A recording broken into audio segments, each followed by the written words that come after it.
Hey, how about a nice Hawaiian punch? Sure.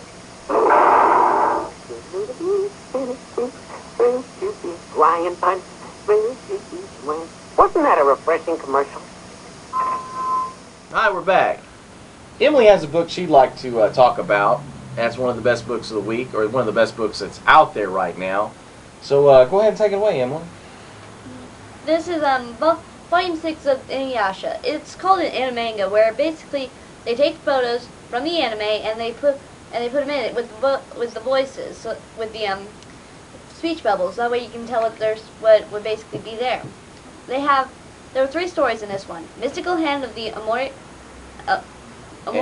Amorous Monk Moroku, the Cursed Ink of the Hell Painter, and Naraku and Shishomaru join forces. Basically, it's 3 stories and basically 3 episodes from the anime. First one is about Moroku, he's a monk who basically has a curse on him that in his right hand there's a hole, and it can suck things in. So it's the reverse of a stigmata then, where the stigmata would bleed like Jesus, where Christ had his hands crucified. That's pretty cool. And then the next one... Not that, but I'm saying what he, getting his hand, he can do that weird stuff with his hand. The Cursed Ink of the Hell Painter is basically where a man, a wandering artist, can actually, with the ink he has, he can actually paint and bring demons to Earth. And basically, Inuyasha and Moroku have to beat him and take him away. And what's the third story? Third story is Shishomaru and Naraku join forces. Shishomaru is Inuyasha's older brother, and Shishomaru hates Inuyasha, and then he joins forces with this demon called Naraku to beat Inuyasha.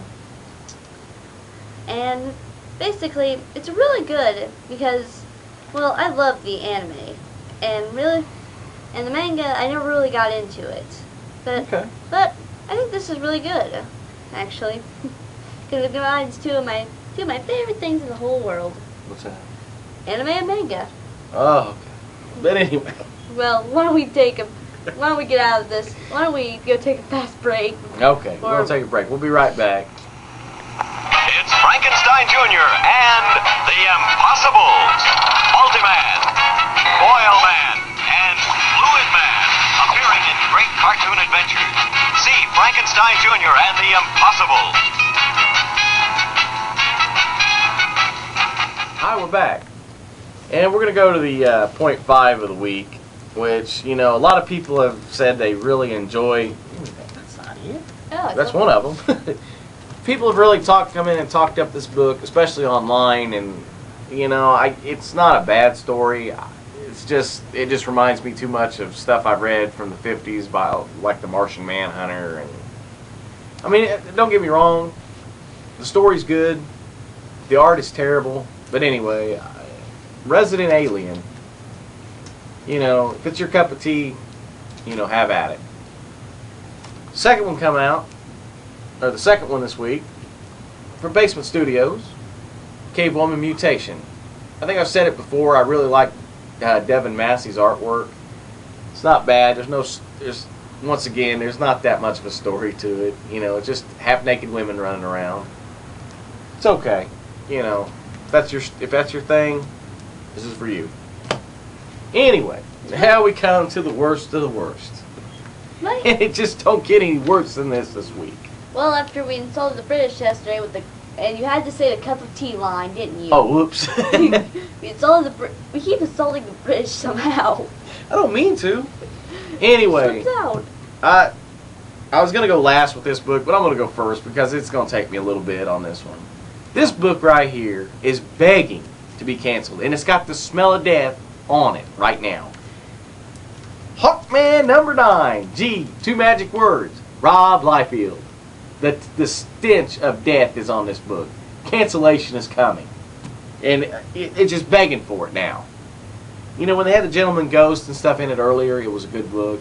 Then all of a sudden they put old Rob on here, and it's gone to it's just going to wearing a handbasket fast.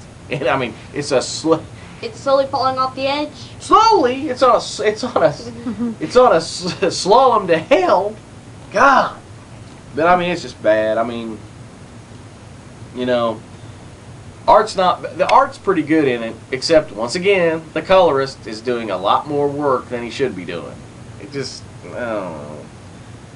Bob Harris and Rob Liefeld must be in love with each other. I mean, that's the only thing I can figure out. Or they owes somebody a favor, because Rob should not even be working at this company.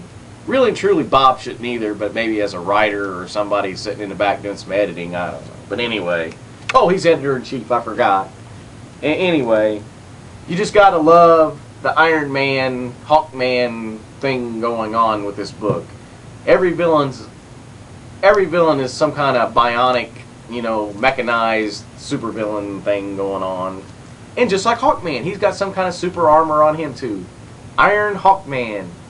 Terrible. Crapola. Which one do you want? Oh, man. Oh, I don't know if I can get through the next one. I thought you said you weren't going to hate on the X books. I didn't. That's Secret Avengers. Oh, whoops. Well, I might as well do that one now. Secret Avengers. There's... It's a tie into Avengers versus X-Men. Yeah, so. and Captain Marvel comes back, and he's waiting on the Phoenix Force. So let me ruin it all for you. He fights with Thor. He beats Thor. I don't understand how that can happen. There's no story. There's no nothing. Once again, crapola to the ninth power.